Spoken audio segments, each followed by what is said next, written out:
오늘 우리가 함께 말라기 1장 1절부터 5절까지 있는 말씀을 함께 봉독했습니다.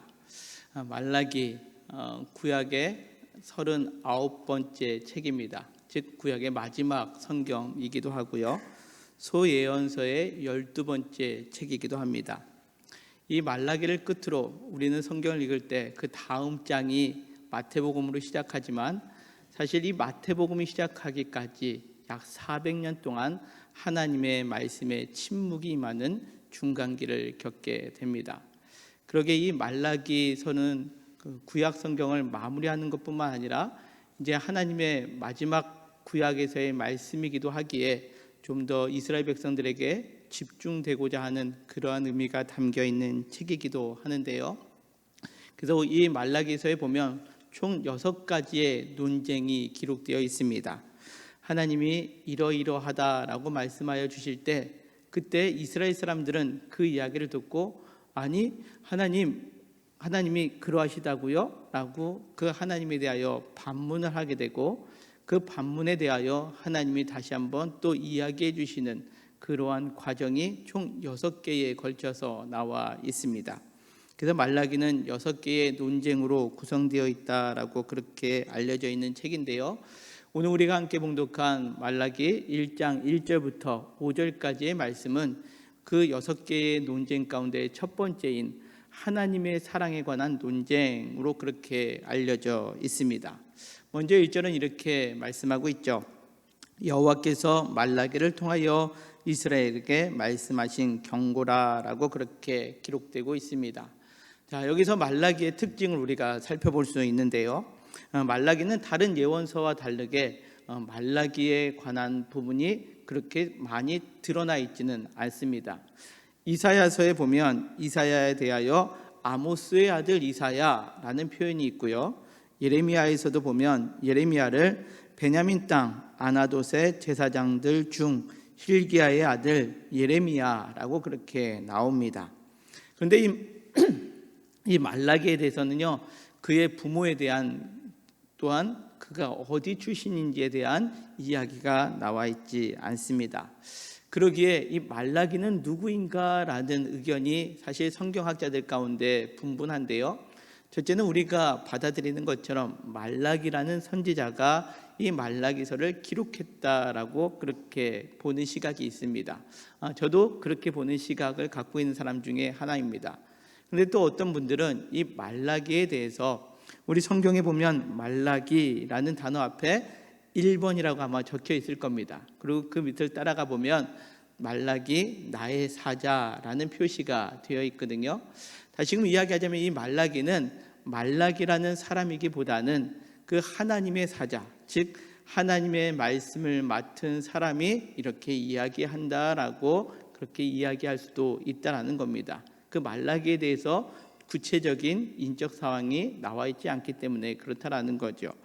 제가 이 설교를 시작하면서 말라기가 뭐가 이렇게 중요할까라고 이야기할 수도 있겠지만, 이 말라기가 하나님의 사자로서 하나님의 말씀을 맡은 자로서 이제 이 말라기서를 기록했고요, 또 뿐만 아니라 이 말라기란 사람이 아니다라고 본다 할지라도 그것이 우리 신앙생활에 어떻게 방향을 정해주는지 그것을 이따가 설교 마지막 부분에 다시 한번 살펴보고자 합니다.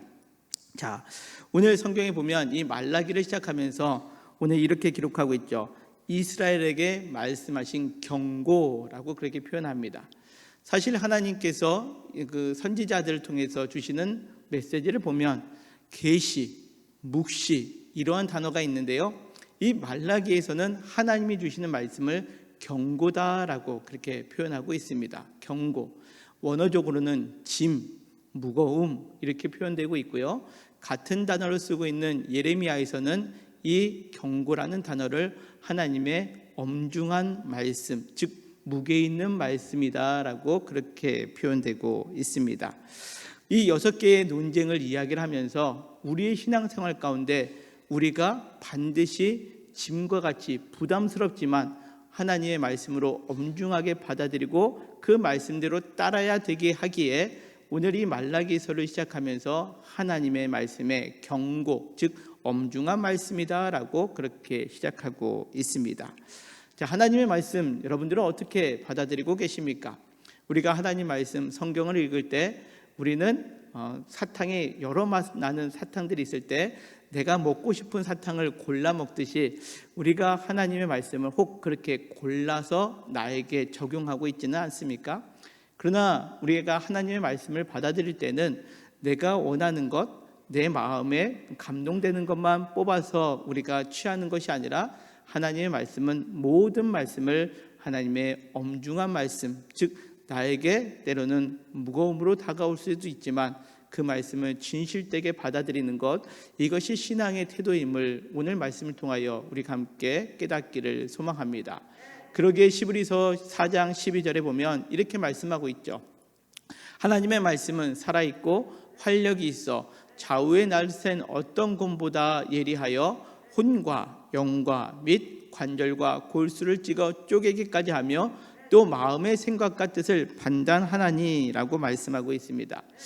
요즘 젊은 사람들 가운데 유행하는 말 중에 이런 말이 있습니다. 혹시 여러분들 들어보셨는지는 모르겠는데 뼈 때리는 말이라는 표현이 있습니다.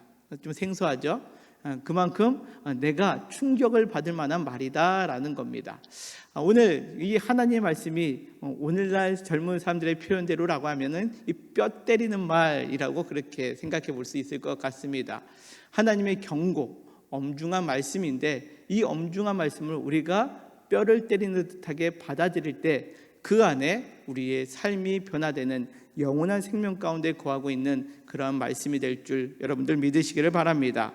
그래요, 오늘 이 말라기 이제 우리가 한 몇 주간에 걸쳐서 이 말라기서를 또 함께 살펴보고자 하는데요, 이 6개의 논쟁을 통해서 우리에게는 경고가 되고 때로는 무겁게 받아들이지만 그 안에 하나님께서 우리에게 주시는 그 혼과 모든 것들을 쪼개는 그러한 그 과정을 통해서 우리에게 영원한 생명을 주시는 그 놀라운 은혜를 경험할 수 있는 우리 모두가 되기를 간절히 소망합니다. 자, 그러기에 2절은 이렇게 시작합니다. 여호와께서 이르시되 내가 너희를 사랑하였노라 하나 너희는 이르기를 주께서 어떻게 우리를 사랑하셨나이까 하는도다 라는 겁니다. 이 첫 번째 말라기에 나와 있는 논쟁은 이겁니다. 하나님께서 너희를 사랑하셨다라는 거죠. 자, 하나님이, 그런데 이스라엘 백성들은 뭐라고 대답하고 있냐면 하나님이 어떻게 우리를 사랑하셨는데요? 라고 반문하고 있는 겁니다. 자, 이 말씀을 통해서 보면 하나님이 우리에게 말씀하시는 사랑과 이스라엘 백성들이 생각하는 하나님의 사랑하고는 차이가 있음을 우리가 알 수 있죠. 자, 여기서 말하는 사랑, 이 사랑이라는 단어는 히브리어로 아하브라는 단어를 쓰는데 이 아하브라는 단어는요, 사람과 사람 사이에 나타나는 사랑을 의미합니다. 인간과 신 사이에 신비로운 그러한 사랑의 개념이 아니라 이 하나님이 말씀하시고 있는 이 사랑은 사람과 사람 사이의 사랑, 좀 더 구체적으로 이야기하면 가족 간에서 누릴 수 있는 사랑, 이것을 하나님께서는 내가 너희를 사랑한다라는 표현에 담고 계시다라는 거죠. 다시 말하면 하나님은 우리를 어떻게 사랑하시느냐? 아버지가 자녀를 사랑하듯이 우리를 사랑하신다라는 것을 의미합니다. 그런데 이스라엘 백성들은 뭐라고 이야기하고 있습니까? 주께서 우리를 어떻게 사랑하셨나이까? 라는 거죠. 그들이 생각할 때 하나님께서 우리를 사랑하지 않고 계시다라는 겁니다. 그들이 말하는 사랑은 좀 다르게 생각해 볼 수 있다라는 거죠. 그렇다면 이스라엘 백성들이 생각하는 하나님의 사랑은 어떠한 것이었을까요? 이것을 알기 위해서는 우리가 이 시대적 배경을 잠시 살펴볼 필요가 있는데요, 이스라엘 백성들은 이제 나라가 멸망하고 70년간 바벨론의 포로 생활을 겪게 됩니다. 그곳에서 이제 다시금 하나님께 대하여 회복의 은혜를 경험하게 되고요, 그들이 다시금 이스라엘 땅으로 돌아와서 그들이 첫 번째 행한 것은 무엇이냐? 하나님의 성전을 재건한 겁니다.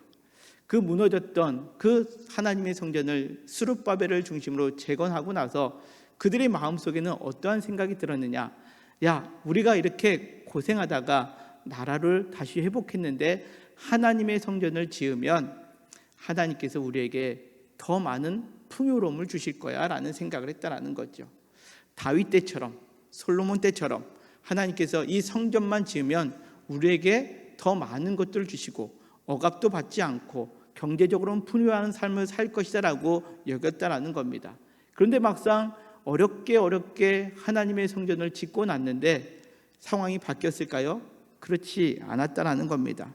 그들의 삶은 변하는 것이 없고요, 오히려 상황은 더 힘들어지고 외세의 압력은 더 심해지고 그들의 삶의 질은 점점 나빠졌다라는 겁니다. 그때 이들이 받아들이는 마음이 이거죠. 하나님이 우리를 사랑하는 거 맞아? 하나님은 우리를 사랑하지 않아? 라고 그들은 그렇게 여겼다라는 거죠. 자, 다시 말해서 이들이 하나님을 사랑한다라는, 그 하나님이 우리를 사랑한다라는 개념은 어떻게 생각했느냐? 내가 원하는 것들을 충족시켜 주시는 것, 그리고 나를 만족시켜 주실 때에 하나님이 나를 사랑한다라고 여겼다라는 겁니다. 하나님이 생각하는 사랑과는 좀 달랐다라는 거죠. 자, 어찌 보면 이와 같은 사랑에 하나님이 나를 사랑한다라는 그런 의미가 이스라엘 백성들이 가지고 있는 이 모습이 어찌 보면 우리의 모습이 아닐까라는 생각으로 오늘 이 말씀을 우리가 생각해 보았으면 좋겠습니다. 우리는 어떠합니까? 우리가 하나님 믿으면, 교회에서 신앙생활 열심히 하면 내가 원하는 삶을 살게 되고요, 소위 말해서 세상에서 말하는 성공도 얻을 수 있을 것이다 라고 생각합니다. 기도하면 필요한 것들 채워주시고 날마다 건강해지고 하는 일은 다 잘 되고 우리의 자녀들은 탄탄대로를 걸어갈 것 같다라고 우리가 생각합니다. 어떻게 해요? 내가 이렇게 열심히 하니까 하나님은 나를 사랑하여 주셔서 이와 같은 삶을 주실 것이다 라고 여겼다라는 거죠. 그런데 어느 순간에는 그러한 것들을 경험하지만 때때로 그런 것들을 경험하지 못한 순간을 만날 때 마음속에서 어떠한 생각을 갖게 됩니까? 하나님이 내 기도 들어주시지 않지? 하나님이 나를 사랑하시지 않는 거 아니야? 라고 이렇게 생각하는 경우들이 우리 삶 속에서도 생각이 날 때가 있다라는 거죠. 그러나 오늘 우리가 이 말라기서에서 보면 이 말라기서에서 말씀하고 있는 하나님은 어떠한 하나님이시냐? 우리의 조건을 충족시키시는 하나님이 아니라 우리를 항상 우리와 사랑의 관계 속에서 우리를 지켜주시고 우리에게 사랑을 베풀어 주시는 하나님이시다라는 그러한 사실을 우리가 오늘 말씀을 통해서 다시 한번 깨닫는 오늘 저와 우리 모두의 예배가 되기를 간절히 소망합니다. 우리는 때때로 그렇습니다. 하나님에 대하여 우리가 믿는데 사랑과의 관계가 아니라 무언가 조건적인 것으로 자꾸만 하나님을 생각할 때가 있다라는 거죠. 물론 하나님은 하나님의 자녀들에게 풍성한 것들을 채워주십니다. 그러나 하나님과의 관계가 온전하여졌을 때, 하나님의 사랑의 관계가 온전하여졌을 때 그 조건이 충족해지는 건데, 그러나 이스라엘 백성들이 생각할 때는 관계가 우선이 아니라 조건이 우선시 되었을 때에 이들은 하나님이 우리를 사랑하지 않아 라고 여긴다라는 겁니다. 간혹 여러분들 그런 거 보신 적 있죠? 마트에 가면 한 아이가 자기가 얻고 싶은 것을 얻고자 막 때를 씁니다. 그죠? 막 뒹구는 아이들도 있고요. 엄마를 따라가긴 따라가는데 계속해서 울면서 엄마 저거 사주지 막 그러면서 울면서 따라가는 아이를 여러분들 간혹 보지 않습니까? 그 아이를 여러분들 엄마가 사랑하나요? 안 사랑하나요? 뭐라면 안 하죠. 사랑합니다. 근데 그 아이가 생각할 때 지금 엄마는 나를 사랑하지 않는 것 같아요. 왜요? 내가 필요한 것을 주지 않았기 때문에 그렇다라는 겁니다. 이와 같은 모습, 우리가 딱 봤을 때 참 아이가 철이 없다라고 생각 들겠는데 오늘 이 말라기서에 나와 있는 이스라엘의 백성들이 사실 그렇습니다. 하나님과의 관계를 먼저 생각하는 것이 아니라 지금 당장 내 조건에 충족해 주신 것을 먼저 생각할 때에 어찌 보면 이 이스라엘의 백성들의 모습, 그리고 우리가 혹 이와 같은 모습으로 삶을 살아간다면 마트에서 떼쓰고 있는 어린아이 모습이 우리의 모습이 될 수도 있다는 것을 우리는 생각하면서 오늘 말씀을 살펴보면 좋겠습니다. 자, 그렇다면 오늘 하나님은 우리에게 어떠한 분으로 다가오십니까? 자, 이어지는 1장 2절 하반절부터 3절까지의 말씀을 보면 나 여호와가 말하노라 에서는 야곱의 형이 아니냐? 그러나 내가 야곱을 사랑하였고 에서는 미워하였으며 그의 산들을 황폐하게 하였고 그의 산업을 광야의 이리들에게 넘겼느니라라고 그렇게 말씀하고 계십니다. 하나님께서는 사랑을 이야기를 하시는데 지금 야곱과 에서의 이야기를 꺼내셨습니다. 사실 우리가 하나님이 우리를 사랑하신다라는 개념을 갖고 이야기할 때 그게 하나님이 우리를 창조하셨기 때문에 우리를 사랑하셔라고 그렇게 이야기하는 경우들이 많습니다. 그죠? 하나님이 창조하신 창조물이기 때문에 하나님 우리를 사랑하신다라는 거죠. 또 하나는 이스라엘 백성들 같은 경우는 그 애굽 땅에서 종로로 탈 때에 하나님께서 그들에게 출애굽시켜 주시는 과정 10가지 재앙 가운데서도 그들이 해를 당하지 않고 그 유월절 사건을 통해서 장자의 죽음도 면하게 하시면서 그들을 애굽 땅에서 건지시는 그 하나님의 구원의 역사를 생각할 때에 그들은 하나님이 우리를 사랑하시는구나라고 여겼다라는 겁니다. 그런데 이 말라기에서는요 하나님의 창조와 구원에 관한 이야기보다는 야곱과 에서에 관한 이야기를 통해서 하나님이 우리를 얼마나 사랑하시는가에 대해서 말씀하고 있다라는 거죠. 자, 여기서 우리가 오해하지 말아야 될 것이 있습니다. 하나님이 야곱을 사랑하고 에서는 미워하셨다라는 이 말씀을 통해서 야, 하나님도 사람을 미워하시나 봐라고 여기면 안 됩니다. 즉 우리가 생각하는 이 사랑, 미움 이거를 감정적인 단어로 우리가 바라볼 것이 아니라 하나님의 택하심에 관한 단어로 우리는 이해하고 오늘 말씀을 살펴보아야 합니다. 자, 그렇다면 하나님께서 야곱을 사랑하시는 이유는 무엇이었을까요? 자, 야곱이 믿음이 좋아서요? 결코 그렇지 않습니다. 우리가 이 창세기에 나와 있는 야곱의 모습을 보면 야곱의 이름이 무엇일까요? 속이는 자입니다. 그는 형도 속였고 아버지도 속였고 삼촌 라반도 속이는 사람이었습니다. 그는 속였을 때에 많은 것들을 누렸습니다. 그러나 어느 순간에 그는 형 앞에 서야 되는 그 순간을 만날 때에 창세기 32장에 보면 그는 두려워 떨 수밖에 없었습니다. 지금까지 내심으로 살아왔는데 내심으로 살아갈 수 없는 순간을 만나게 될 때 그는 하나님과 씨름할 수밖에 없었고 결국에는 하나님 앞에 엎드리며 하나님 앞에 내가 하나님 없이는 살 수 없는 존재임을 고백하게 되었다라는 거죠. 이것이 야곱이 하나님의 사랑을 입은 특별한 이유 중에 하나입니다. 이것을 경험한 야곱은 창세기 49장에 그 12명의 자녀들을 향하여 축복 기도할 때에 무엇이라고 기도하는 줄 아십니까? 야, 너희들은 이 땅에서 부자가 되라, 더 만족한 삶을 누려라, 조건을 충족하면서 살아라 라고 이야기하는 것이 아니라 그 49장에 나와 있는 그 자손들에 대한 그 복의 내용도 살펴보면 너희는 하나님 없이는 살 수 없는 존재임을 복으로 빌고 있는 것을 살펴볼 수 있습니다. 이것이 하나님 사랑 안에 거하는 삶의 모습이다라는 거지요. 조건이 아닙니다. 하나님과의 관계 속에서 내가 하나님이 없이는 살 수 없는 존재입니다라고 고백되어지는 삶을 살아가는 것, 이것이야말로 우리가 하나님께 택함 받은 하나님의 사랑을 입은 자임을 우리는 기억해야 된다라는 거죠. 바라옵기는 오늘 이곳에 앉아서 예배드리는 우리 모두도 조건에 충족된 것이 아니라 하나님이 나의 하나님이 되시고 하나님께서 나를 택하여 주셔서 이 시간에 예배드리고 하나님의 사랑을 입은 자임을 이 시간 믿음으로 고백하며 나아가는 저와 우리 모두가 되기를 간절히 소망합니다. 자, 반면에 4절의 말씀에 보면 에돔, 에서의 족속에 대하여 이야기를 하는데요. 에돔은 말하기를 우리가 무너뜨림을 당하였으나 황폐한 곳을 다시 쌓으리라 하였거니와 나 만군의 여호와는 이르노라. 그들은 쌓을지라도 나는 헐리라.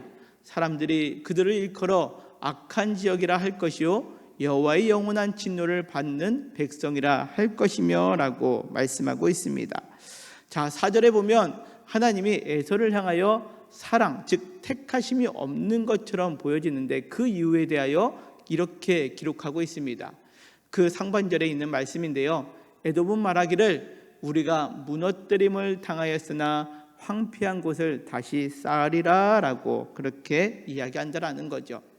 여기서 무너뜨림을 당할 때가 있습니다. 그럴 때 야곱은 어떻게 했다고요? 야, 내가 하나님 없이는 살 수 없는 존재구나. 그는 하나님을 붙들었습니다. 그러나 에돔은 어떻게 했습니까? 그래, 내가 무너질 것 같아? 내가 황폐한 곳에서 나 다시 쌓을 거야 라고 하면서 자기의 힘으로 그 모든 것들을 해결하려고 했던 그 모습이 있을 때에 하나님의 그 택하심을 거부하는 그러한 모습이 오늘 이 에서 자손인 에돔 족속 가운데 있게 되었다라고 성경은 말씀하고 있습니다. 그럴 때에 어떻게 된다고요? 여호와의 영원한 진노를 받는 백성이 될 것이다 라고 그렇게 말씀하고 있습니다. 내 만족, 내 성취욕만을 추구하면서 하나님 없이도 내 것을 추구하겠다라고 여기는 그 사람들은 결국 하나님의 영원한 진노를 받는 백성이 될 수밖에 없다라는 것으로 오늘 성경은 우리에게 말씀하고 있습니다. 하나님의 사랑의 증거는 성공, 내 만족 또는 조건에 충족되는 것이 결코 아닌 것을 오늘 성경은 우리에게 말씀합니다. 하나님의 사랑은 무엇이라고요? 죄송합니다. 중간에 넘어갔습니다. 자, 마지막으로 5절은 이렇게 이야기를 합니다. 너희는 눈으로 보고 이르기를 여호와께서는 이스라엘 지역 밖에서도 크시다 하리라 라고 그렇게 말씀합니다. 어떤 의미일까요? 하나님께서는 온 세상을 주관하시는 하나님, 모든 만물의 주인 되시는 하나님이시다라는 것을 이야기합니다. 하나님은 모든 자들을 품고 나아가는데 어떤 이들은 그 하나님의 그 은혜 안에 거하게 될 때에 하나님께서는 뭐라고요? 이스라엘 지역 밖에서도 크신 하나님이 고백되어지는 것이다 라고 그렇게 오늘 성경은 우리에게 말씀하고 있습니다. 자, 그렇다면 우리가 이 땅에서 삶을 살아가면서 하나님의 사랑의 증거는 무엇입니까? 하나님이 나를 택하셨다라는 겁니다. 그리고 결국 고난 가운데 나를 고치시고 하나님의 자녀로 삼아주셨다. 이것이 하나님의 사랑임을 여러분들 믿음으로 고백하는 오늘 예배의 자리가 되기를 간절히 소망합니다. 내가 무언가를 얻었기 때문에 하나님이 나를 사랑하셔가 아닙니다. 여러분들이 하나님의 자녀가 된 그 자체, 이것이 하나님의 사랑임을 날마다 믿음으로 고백하시기를 간절히 소망합니다. 그렇다면 우리가 하나님의 사랑 안에 거하는 삶은 어떻게 이루어질 수 있을까요? 자, 먼저는 내가 죄인임을 고백하는 것부터 시작되어야 된다라는 겁니다. 내가 죄인입니다. 내가 그동안 하나님을 떠난 존재였습니다. 그러나 이제는 하나님께로 갑니다. 내 힘으로 삶을 살려고 했습니다. 그러나 그것이 아니라 나는 하나님으로부터 벗어났던 존재, 그 죄인임을 고백하는 것부터 시작한다라는 거죠. 다음으로는 그러기에 나 혼자서 살 수 없는 존재임을 고백하는 것이 중요합니다. 하나님의 사랑 안에 머무는 삶은 내 힘으로 무언가를 하고 그거 하다가 부족할 때 하나님 도와주세요 라고 요청하는 사람이 하나님 사랑 안에 거하는 존재가 아니라 언제 어디서나 나 혼자 할 수 없는 존재임을 고백하는 삶, 이 사람이 하나님의 사랑 안에 거하는 삶이다라는 거죠. 그러기에 마지막으로 하나님께서 나를 택하여 주시고 하나님의 자녀 삼아 주신 그 사랑을 날마다 고백하는 삶을 살아갈 때에 그 모든 삶이 하나님의 사랑 안에 머물 수 있게 됨을 성경은 우리에게 말씀하고 있습니다. 자, 이 말라기의 첫 번째 논쟁, 하나님이 우리를 사랑하여 주시는가라는 그 논쟁에서 우리는 다시 한번 하나님의 사랑을 깊이 깨달아 볼 수 있습니다. 조건 충족도 아니고 내 만족을 위한 것도 아니고 오직 하나님이 나를 택하여 주사 자녀 삼아 주시고 하나님과 나와의 관계가 아버지와 자녀의 관계로 이루어가는 것, 이것이 하나님의 사랑임을 우리가 받아들이고 고백할 줄 알아야 된다는 거죠. 자, 제가 처음에 시작할 때에 말라기라는 이름을 말씀을 드렸습니다. 말라기. 자, 말라기란 뜻을 다시 한번 살펴보면 하나님의 사자, 하나님의 말씀을 맡아 전하는 사람이라고 그렇게 말씀을 드렸습니다. 이 하나님의 말씀은 무겁습니다. 사실 이 말씀이 우리에게 무겁게 다가올 수도 있습니다. 왜 그럴까요? 우리가 이 세상에서 삶을 살아가고 있기 때문에 그렇습니다. 세상은 여전히 세상에서 잘 돼야지, 성공해야지, 많은 것들을 채워야지, 그것이 그 삶이 풍요롭고 잘 사는 것처럼 보여집니다. 그러나 오늘 말라기를 통해서 우리에게 주시는 진정으로 잘 사는 삶은 하나님과의 관계를 맺어가는 삶이다라고 말씀하고 있기 때문에 그렇습니다. 우리가 하나님의 사랑만 생각하고 삶을 살아가다 보면 때때로 부족해도 연약해도 그럼에도 불구하고 하나님이 나를 사랑하고 계셔 이것을 고백할 줄 알아야 되는데, 그러나 막상 세상 사람들은 그것을 듣지 않을 때가 있습니다. 그러기에 그 말씀이 때로는 우리에게 짐처럼 무거움으로, 우리에게 엄중함으로 다가올 때가 있습니다. 이 말라기는 누구일까요? 오늘을 살아가는 저와 우리가 하나님의 말라기가 되었으면 좋겠습니다. 하나님의 사자가 되어서 하나님의 말씀을 맡은 자가 되어서 이제 어떠한 환경 속에서도 우리가 하나님, 내가 이 하나님의 사랑에 머물고 있다는 것, 세상 사람들은 잘 모른다 할지라도 내가 묵묵히 지켜나갈 때에 5절에 있는 말씀처럼 우리 밖에 있는 그 모든 사람들에게도 하나님의 크시다라는 것이 증거될 수 있는 것, 이것이 저와 우리 모두가 말라기로서의 삶을 살아가는 것이다 라는 것을 여러분들 고백하며 예배하는 저와 우리 모두가 되기를 간절히 소망합니다. 이제 하나님의 사랑, 이 진정한 하나님의 사랑, 이것이 얼마나 중요한지 이 말라기서는 이 6개의 논쟁 가운데 첫 번째로 이야기하고 있다는 거죠. 우리가 그 어떤 무엇보다도 내가 하나님의 사랑 안에 머물고 있습니다, 이것을 놓치지 않고 끝까지 믿음으로 승리해 나갈 때에 그 어떤 환경 속에서도 좌절되지 않고 실망되지 않고 그 하나님께서 우리에게 더욱더 풍요로움과 만족함을 주시는 그러한 은혜의 삶으로 나아갈 수 있음을 기억하며 오늘 우리 다 같이 고백하셨으면 좋겠습니다. 하나님이 나를 사랑하십니다 라는 그 고백이 우리의 삶 속에 날마다 이어지기를 주님의 이름으로 간절히 축원합니다.